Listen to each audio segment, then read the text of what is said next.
ஆசைப்பட்ட எல்லாத்தையும் காசிருந்தா வாங்க. செல்ல பிள்ளைங்களா, எப்படி நாங்க வந்தேன்னு பாக்குறீங்களா? உங்க எல்லாரையும் ஆசீர்வாதம் பண்ணிட்டு போலான்னு வந்தேன்.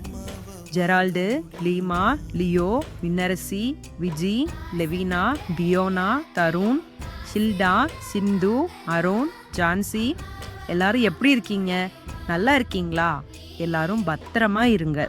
நான் உங்க கூட தான் இருக்கேன். உங்களெல்லாம் விட்டுட்டு நான் எங்கேயும் போகல தங்க பிள்ளைங்களா. ஆச்சி உங்க கூடயே தான் இருக்கேன். எல்லாரும் ஒன்னா இருங்க, சந்தோஷமா இருங்க. என்னைய நினைச்சு கவலைப்படாதீங்க. என்னோட ஆசீர்வாதம் உங்க எல்லாருக்கும் எப்போதும் இருக்கும். விஜிமா, ஆச்சியை நினைச்சு அழாத சாமி. ஆச்சி இருக்கேன் உங்க கூட. நல்லா இருங்க எல்லாரும். நான் போயிட்டு வரேன். உன்னையும் என்னையும் படிச்சதிங்க யாருடா? தெய்வம் ஒரு